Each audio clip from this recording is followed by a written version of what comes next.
torch-lit protests in Bangladesh tonight. Secular activists gathering after dark in the capital Dhaka to pay tribute to Avijit Roy, the American Bangladeshi blogger who was hacked to death by a group of men wielding meat cleavers as he and his wife travelled home from a book fair last night.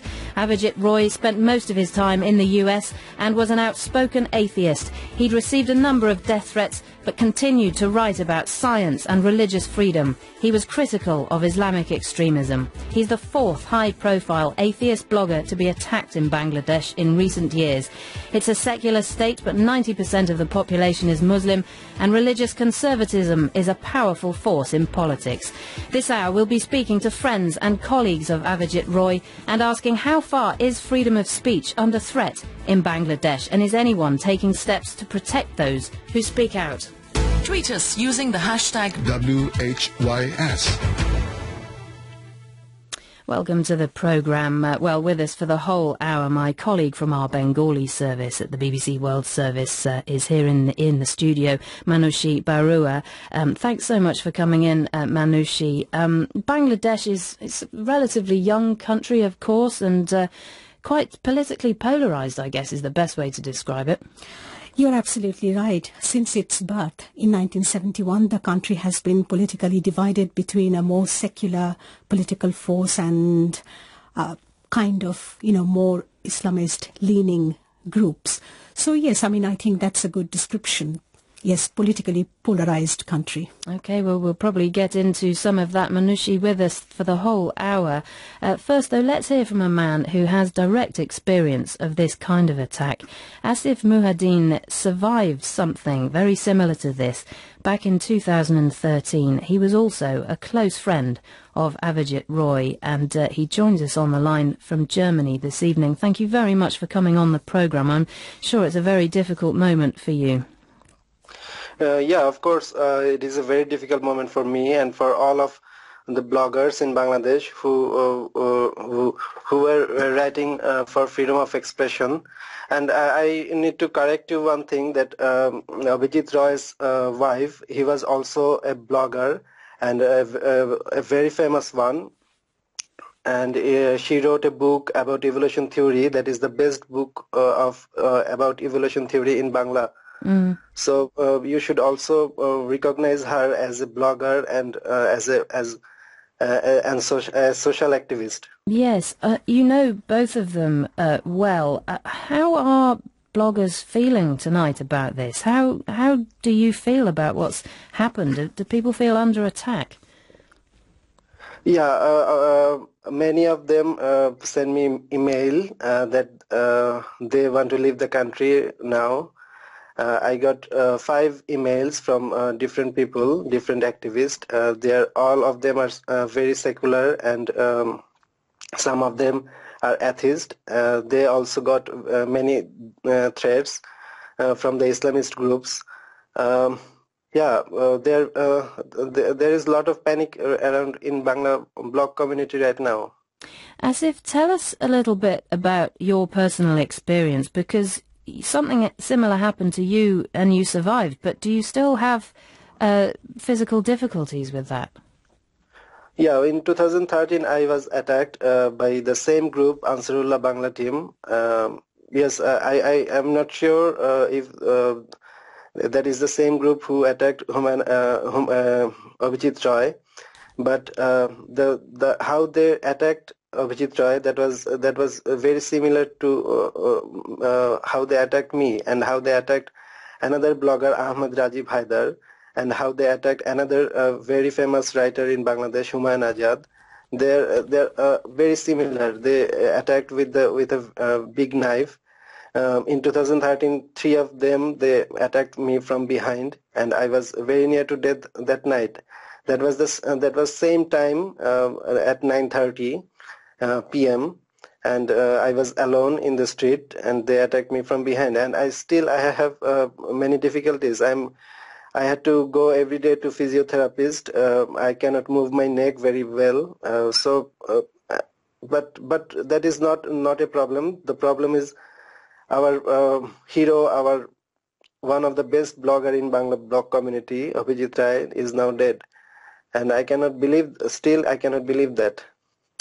Yeah, I'm sure it's very difficult to come to terms with so soon after the attack, and also brings back some pretty difficult memories for you, I should think.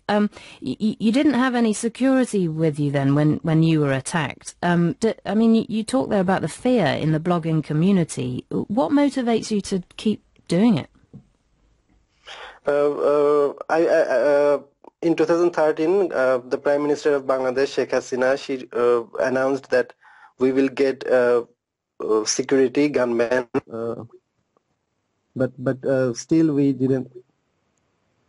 Okay. Still, we don't have any security, and yes, sorry, I have to. It's okay. I think Asif is having a couple of problems with his Skype. He's joining us live from Germany, but he's going to be with us for the whole programme. And listening to that in Dhaka was Arifa Rahman, who was also a friend of Avijit Roy. I also think we may be having difficulties with his Skype line there.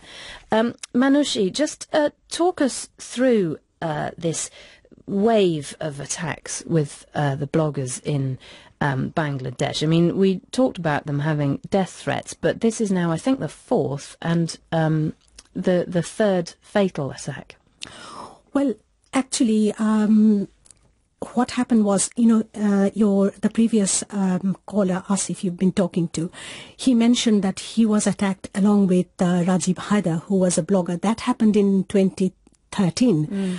And Rajiv Haider was killed by unknown attackers near his home, and his attackers have not been brought to justice yet.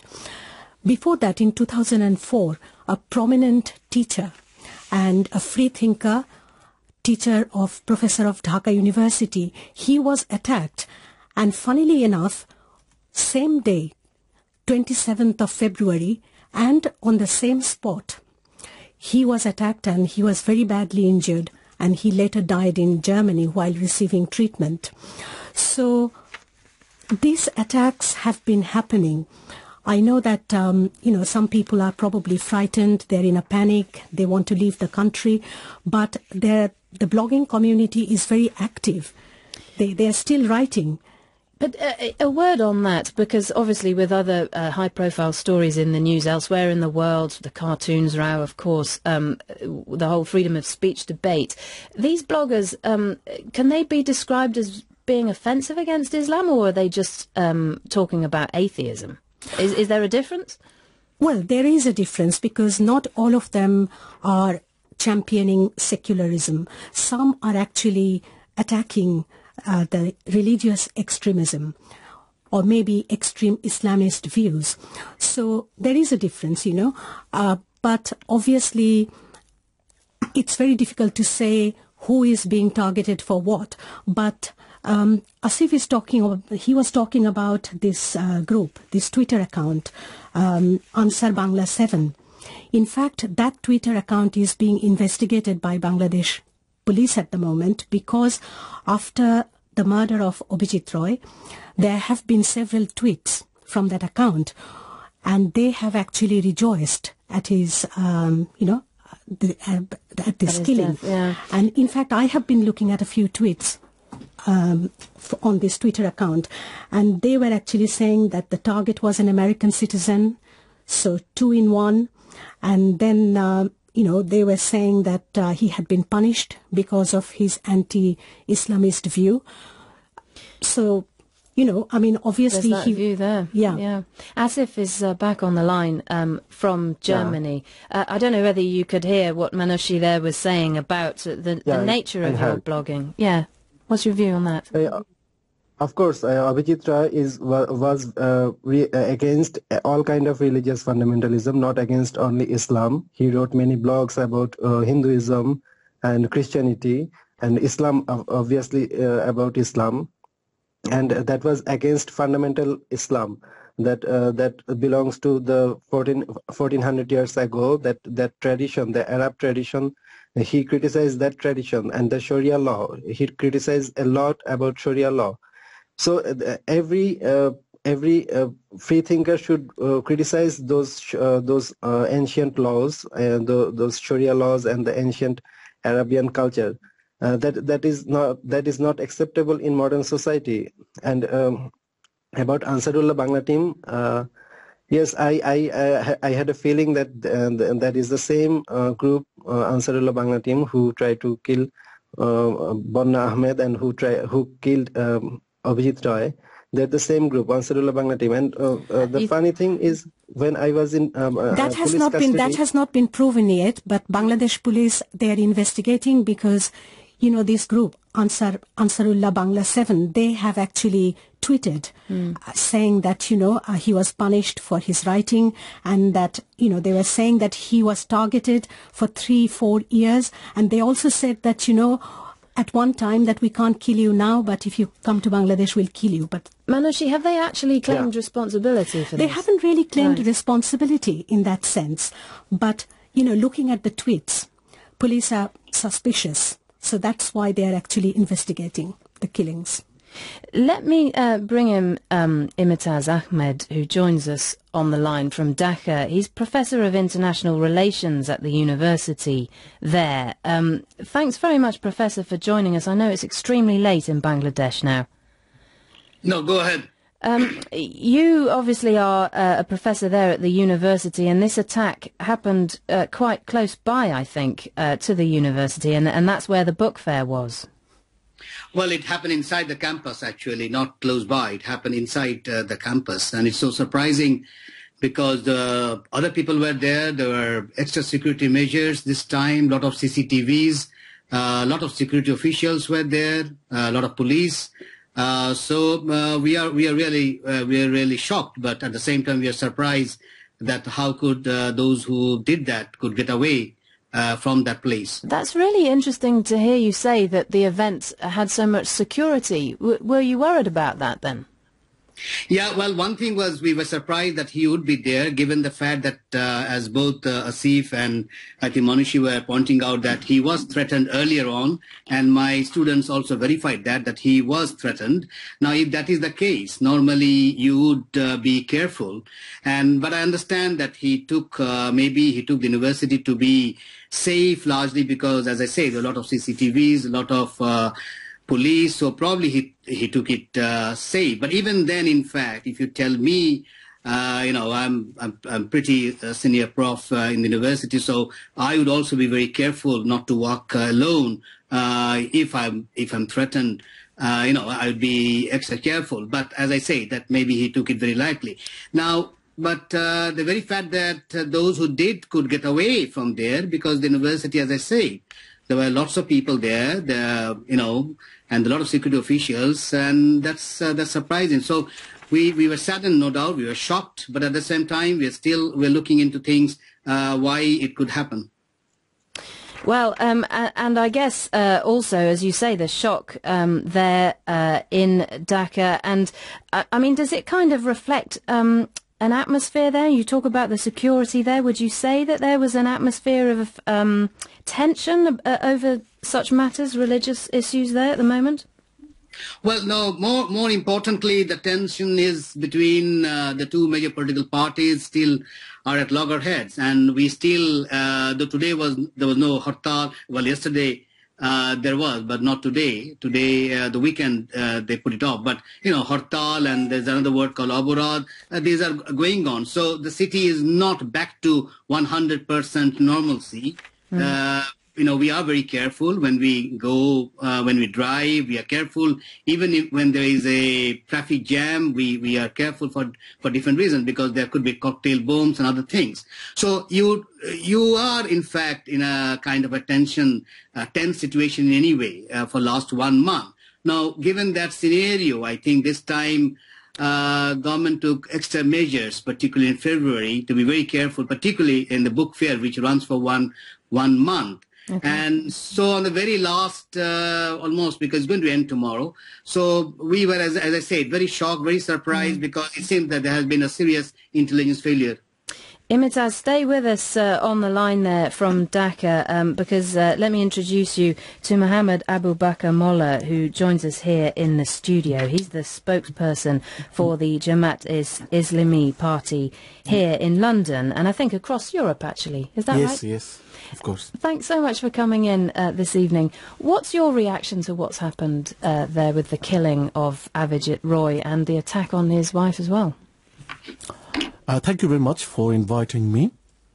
First of all, it's a very horrific, applauding, brutal, barbaric and coward attack on an intellectual.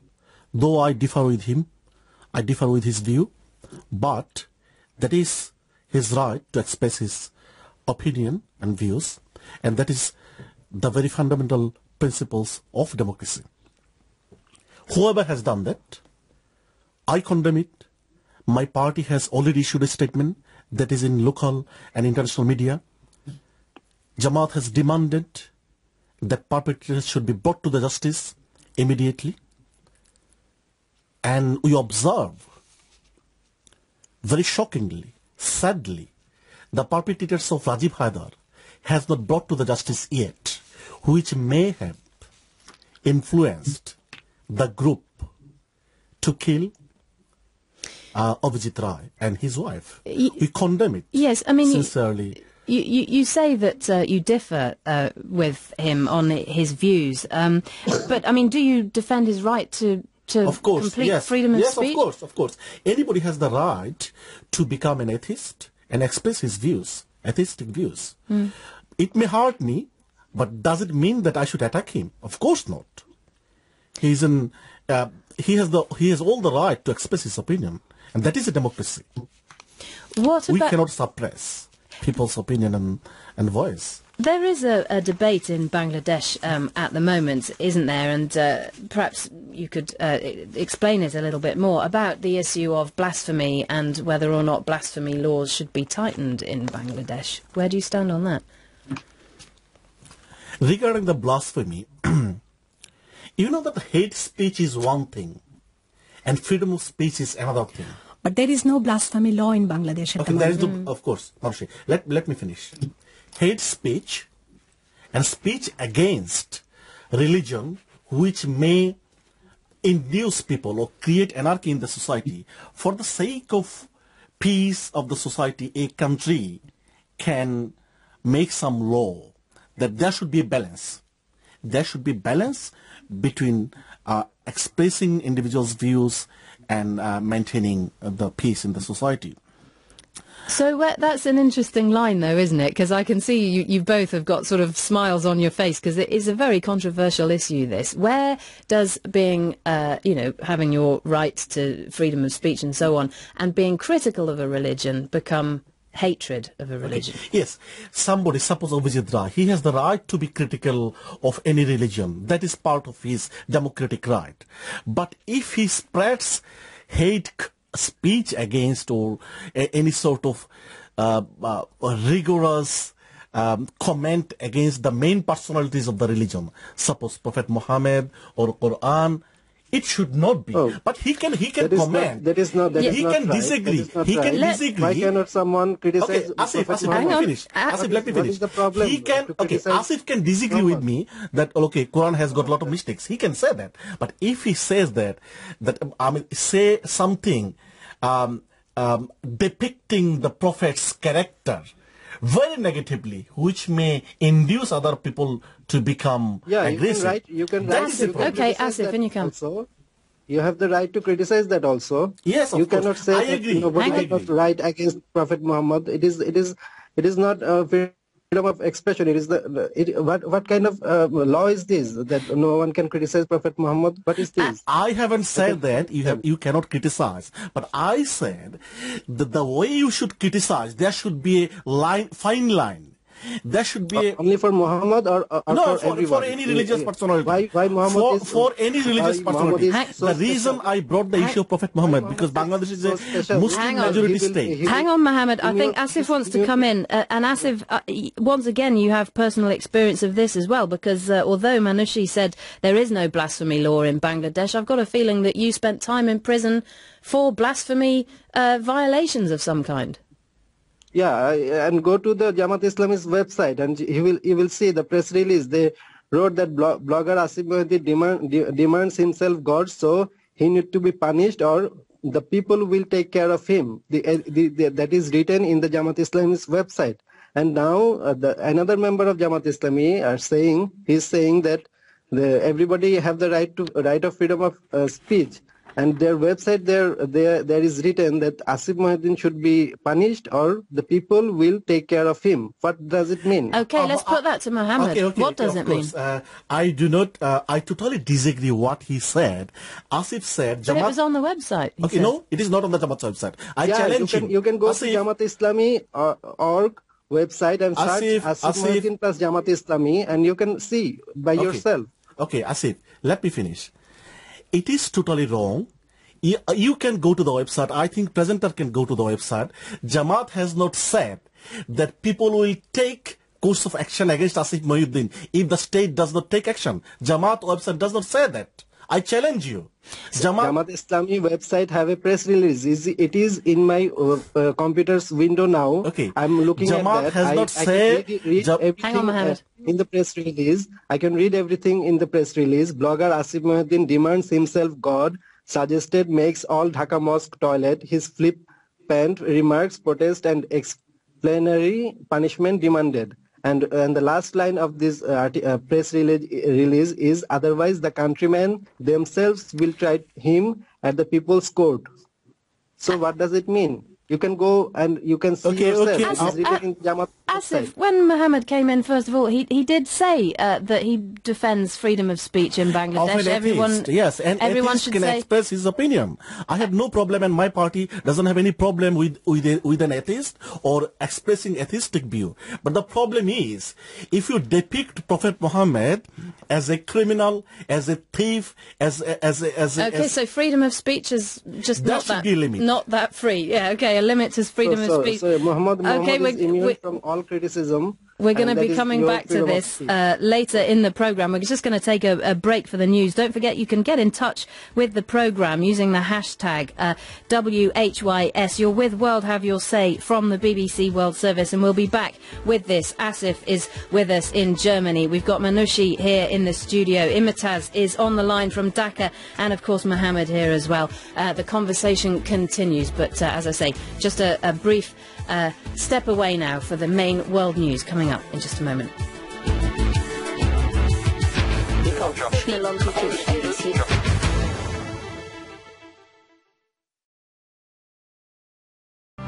A Richer World from the BBC World Service. They're young. I'll be the first East African musician to win a Grammy, and I mean it. Ambitious. Most people say that the sky is the limit. For me, it's not the limit. It's like the lower limit. And proud to be African. Me, myself, I feel like I'm very much a part of the new Africa.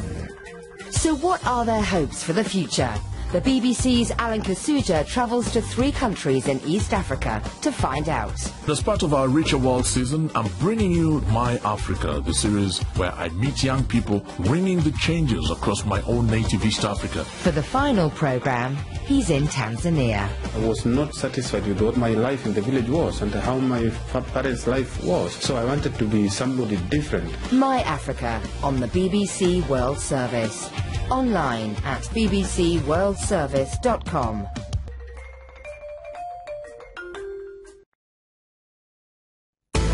You're with World Have Your Say from the BBC, and we've been taking reaction to the murder of Bangladeshi blogger Avijit Roy. The suspicion is he was attacked because of his outspoken views on religion. He was a committed atheist, having given up Hinduism. In the next 30 minutes, we'll continue to hear from people who knew him and from others who have also struggled for the right to be an atheist. Is freedom of speech no longer possible in Bangladesh? BBC News with Marion Marshall. The American actor Leonard Nimoy, who played Mr. Spock in the TV series Star Trek, has died at his home in Los Angeles. He was 83. Before the news, we were hearing from Asif Muhaddin, who is still with us on the line from Germany, and Mohammed Abu Bakr Mola, who's the spokesperson for Jamaat Islami here in London and Europe. And there was a bit of a confrontation about what was or wasn't on the website of Jamaat before the news. And now Mohammed has found that website, so we'll come back to that. There was lots of movement in the studio as the news was going on. And Manushi Barua from our Bengali service is still with us. Let's speak now, though, to someone else who knew Avijit Roy well, and that is Michael Dodora, who's the Director of Domestic and International Policy at the Center for Inquiry in Washington. It's a US-based organisation promoting free thought. Michael, thanks for coming on the programme. I know you worked quite closely with Avijit, didn't you? And again, it must be difficult for you to talk about this. Thank you for having me on. I appreciate you covering this very important story. Yes, I had been working with Avijit since about 2012 when problems in Bangladesh started to really kind of come to the forefront in terms of atheist bloggers and other critics of religion facing, either social or governmental punishment for their writings and for what they were saying. And Avijit was, for our organization and for me personally, a very important person. He was in many ways a lifeline into Bangladesh, connecting us with people who needed help. And it's just going to leave a big hole. His death will leave a big hole that will be very difficult to fill without him.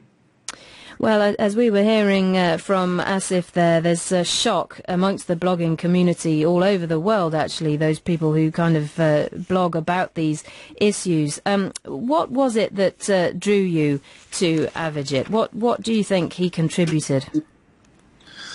Actually, it was Avijit who contacted me back in 2012 for the first time, and I was actually just reading that email chain now and brought a smile to my face. The thing about Avijit that stood out among all other things to me, given the nature of our relationship, was his devotion to the right to freedom of expression. I think that was central to his life, beyond any specific views and criticisms of religious ideas, which he did engage in, and I think he had the right to do that. I think for him, the idea of free exercise of views on religion, the idea of debate and criticism and dialogue was of utmost importance. And that is why we connected originally, and that is what was so inspiring about him, is that he was willing to put his life on the line, essentially, and face these death threats. Well, yeah, I mean, that's a lot of people.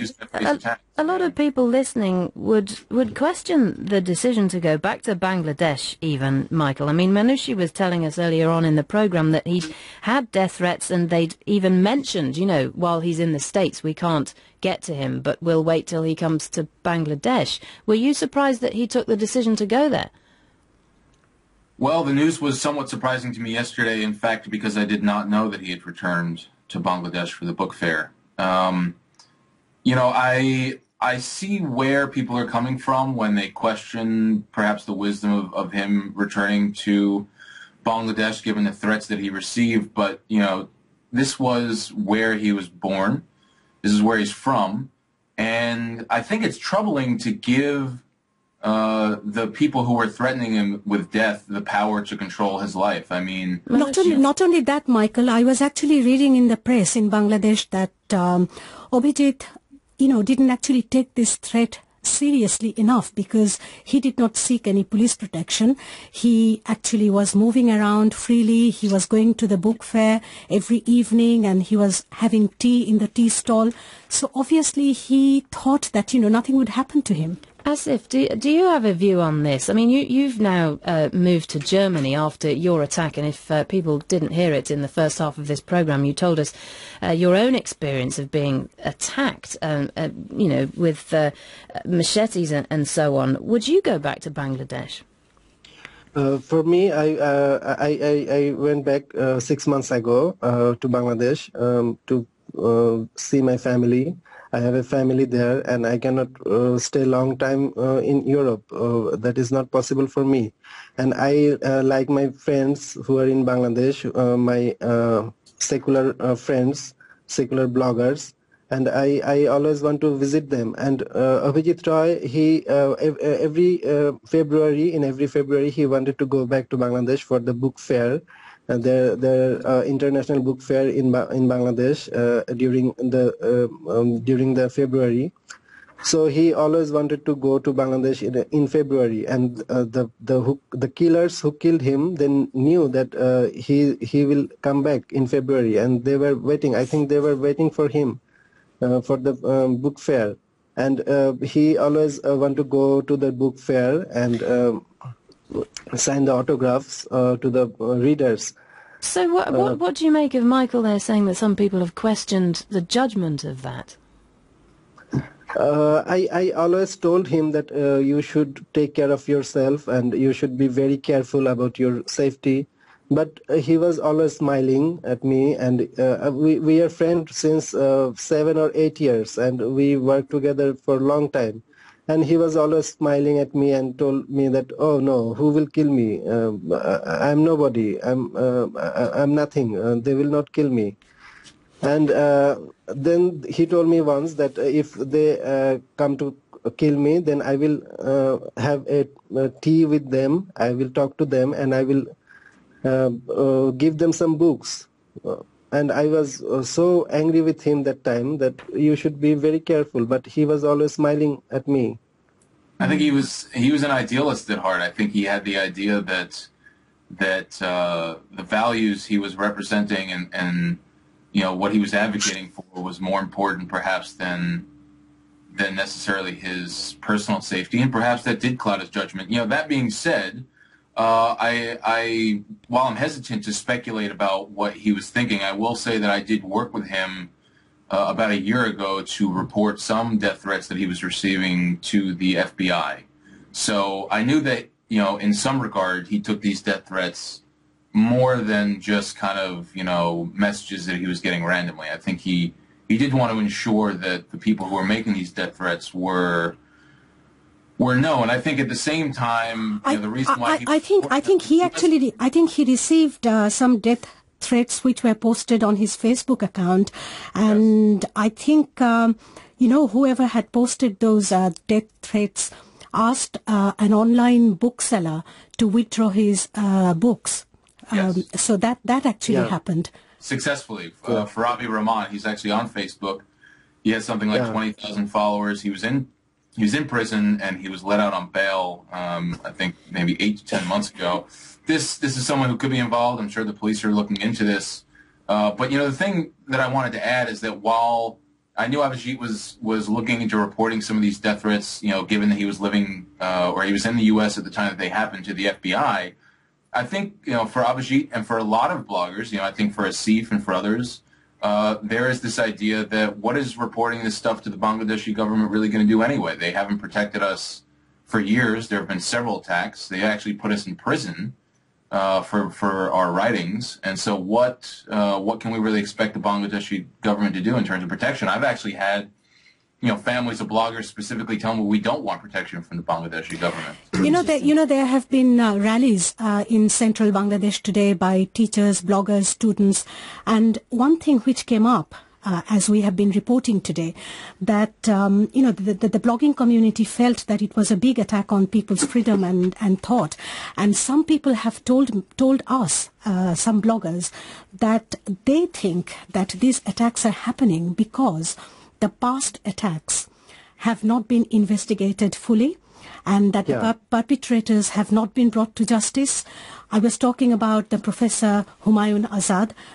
That attack took place in 2004. 10 years on, they're still interviewing witnesses. And Rajiv Haidar, the blogger who was killed in 2013, you know, those the guy who was arrested was released on bail. So there are lots of angers amongst blogging community as expressed to us in our report. And And when I was in prison, I met the attackers who attacked me and who attacked Rajiv Haidar. They were treated very well in the prison, and they were treated very well in the police custody. In what way, Asif? Like in what way? Like they were the police. They gave them very good food and a very good bed to sleep, and they were having a lot of food and a lot of and they had a TV to watch. You got the impression. You got the impression that they were favoured by the authorities. Yeah, and but here, can I just add something? Because today in our program we interviewed one of the Prime Minister's advisors, and we actually put this question to the government official, and we actually asked them, why they couldn't actually bring the perpetrators to justice, and he actually said that there had been some weaknesses in the investigating authorities, and the government told us that, he actually told us that the government is doing, trying his best to bring the killers to justice. But obviously there is, there are some problems. Questions to be answered. If you've just joined us, you're with World Have Your Say from the BBC, and you can get in touch with the programme using the hashtag on Twitter, WHYS, or Facebook, as always. I want to introduce you now to Sadaf Ali, who's also a blogger and activist. But she lives in Canada, Toronto, I think. And Sadaf, thanks very much for coming on the programme. I think that you're of Afghani extraction. Is that your sort of heritage? That's correct. I'm Afghan Canadian. My parents were refugees to Canada in the early 90s because of the Soviet invasion. Now, you've actually co-founded a group for people who have left Islam, have left the faith. Tell me about that. Yep. So a year and a half ago, we started a charitable organization called Ex-Muslims in North America. We create safe spaces for ex-Muslims in the continent. We have over a dozen chapters around the continent in major metropolitan areas. And we've been, it started as a grassroots movement, and because of the stigma and taboo of being an atheist within insular immigrant communities, just in general, leaving and apostatizing, it leaves a lot of people very unsafe and without community. What kind of things do people accuse you of? Where do I start? Aside from from our own families, which is that we aren't studying the religion correctly, or that a lot of people, when we do speak out about our struggles and our experiences as ex-Muslims, and the sort of alienation and ostracization that we face, we do get accusations of self-hatred or promoting anti-Muslim bigotry, various things, catchphrases like Islamophobia, which is all very valid and something to talk about. But just for having left Islam, I don't think that's very fair to brush everyone with the same stroke, and to consider them as people who support anti-Muslim bigotry, considering we all, despite having left Islam, usually on paper and by name and the color of our skin, we are considered to be Muslim. And your reaction to the murder of Avijit Roy, who also spent lots of time in North America, like yourself. I mean, do you worry that you won't ever go back to Afghanistan, or would you go back? Well, the issue is that actually my parents had me after they came as refugees, and I was born in Canada. I am actually not, I don't feel very safe at the idea of traveling abroad, and especially going to Afghanistan, because of my openness and my activism. And I think that's something that a lot of ex-Muslims who are open do face, and that is part of the reason why a lot of us are rather invisible, if anything. We don't like to share that we've left the religion, or that we don't agree with Islam. Thanks very much for joining us there live from Toronto, Sadaf there. We can go from Toronto over to Bangladesh now, because Arifa Rahman joins us on the programme. It's very late in Bangladesh now, Arifa. Thank you for coming on the programme. And I know that you were in touch with Avijit Roy for some time, but in fact, and this is almost incredible, you actually met him for the first time just the other night, I think. Tell us about that. Yeah, thanks for having me here. We've been in touch for a long time, almost like 7-8 years over, digital social networks, and a lot of times over the phone. But it coincided because both of us came to Bangladesh almost the same time, and I only came to know by chance that he will be visiting the book fair. So I called him and I said, "Can we meet?" And he said, "I'm looking forward to meet you as well." So we went to the publisher's simple ceremony, book opening ceremony, and we had a little chat. And we were looking forward to a bigger, like a longer chat in private, maybe another day. And he excused himself, saying that I just want to kind of visit the fair because it was kind of getting late and near the closing time. So we said, yeah, sure, I have your phone number, so I'll give you a call to set up another meeting at some point within the next few days. Then I went on to have a chat with a few of my other friends, and after an hour, somebody said there's something on the social network that somebody got stabbed nearby, which is called the Teacher-Student Center. It's in the Dhaka University near the book fair. And we thought this could be something to do because there was talk about a man and a wife, a woman. So we thought it could be something to do with just personal vendetta or something like that. Mugging or something. Yeah, we didn't, pay attention. Then someone called me on my phone and said, "Arif, are you okay?" I said, "Why? Why are you asking me that?" Because they said Abhijit Rai has been stabbed and apparently you and your wife is also injured. I said, "No, I'm fine, but why are you talking about Abhijit Rai? I just met him like half an hour ago." I said, no. Wherever you are, just go home because I don't think you're safe. So I started poking around, asking questions, and then eventually I found out it's actually them. And then we rushed into the nearby Dhaka Medical College, which is kind of the government infirmary, and we saw him there. And the moment we entered near the emergency section, staff was coming out and they said patient has expired.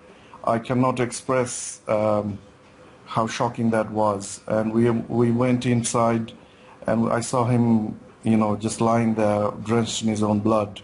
And they tried their best, but I think these muggers or killers are getting better at what they do. They use a machete, which is kind of weird, and they consistently use machetes to kill, like Professor Humayun Ajad, who was killed like 10 years ago, and then Rajib Haidar, who was also killed 2 years ago, and then him. Everybody was...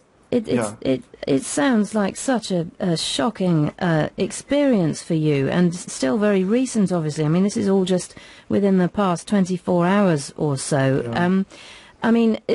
Just hearing you there talking about your friend warning you that you could also be in danger, has it changed your feeling about that? Do you feel safe on the university campus now?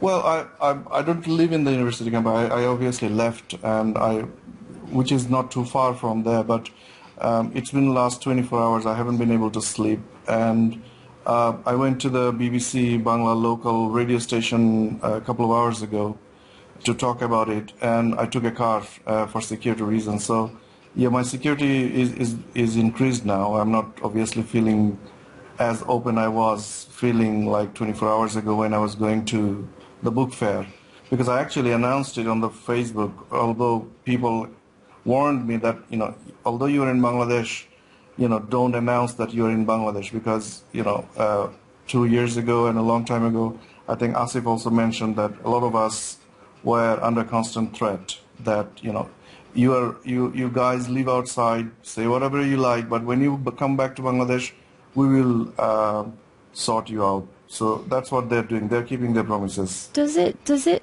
change the way you feel about your country and living there and your life there? I don't particularly live in Bangladesh. I'm based in the UK, and I actually come here visit. But this was my feeling. I mean, initially, obviously, it was shock, terror, and a sense of an absolute sadness. But I don't think I'm afraid about the country or of myself, because this is what I say all the time. This is what I think Charlie, the guy, also said, that if you have to live in fear, there is no point in living. And we try to make that for everyone, so that we try to ask everyone that you should come out openly and say things, so that we become a volume. And how many they will kill. They are criminals. They come in, they hide, they kill, and then they disappear. It's an act of crime. There is no ideology. There is nothing in it. So, and we are not saying that come and kill us, but we are just talking about science, logic, and all these things. And somehow these religious. I think that might be your mobile phone. Stay with us, Arifa. Mohammed Abu Bakr Mola here in the studio wants to come in. The point I wanted to make that what Arif has said, spreading one's beliefs, such as if I am an atheist, to spreading it's not a problem in a Bangladeshi tolerant society. But what I'm saying is that in Bangladesh, a group of people are playing politics that freedom of expression are not welcome in Bangladesh. There are some hatred in Bangladesh. Government or a sort of group who try to say that there is no place or room for freedom of speech in Bangladesh. Basically, people are tolerant. And as I said, the spreading one's opinion and spreading scientific views, these are welcome. This is not a problem in Bangladesh. But the problem is, some people, they become upset or emotional when you depict Prophet or Quran differently, hurting people's sentiment. But there's no suggestion that these bloggers did do that, is there? Let me finish. No. I personally and my party has condemned the killing. I said it is a brutal killing. The perpetrators should be brought to the justice. But that is we have been talking to people today, and people are saying that the Bangladeshi community is getting increasingly intolerant. I don't know whether the professor, Dhaka University Professor Imtiaz Ahmed, is still on the line. What he would say. I mean, is that his view too, that the society is getting more intolerant? I doubt that. I doubt society is getting intolerant. It's just there is a power, or there is a force, or there is a body who wants to create an environment of fear, and by doing this sort of killing, they want to implant fear, and they have been trying to do that for a long time. But the very basic nature of Bangladeshi people is that they actually fight back. Okay, we're coming towards the end of the programme, and I just want to get some final thoughts from Asif Mohedin and also Michael Dadora in the States. Michael.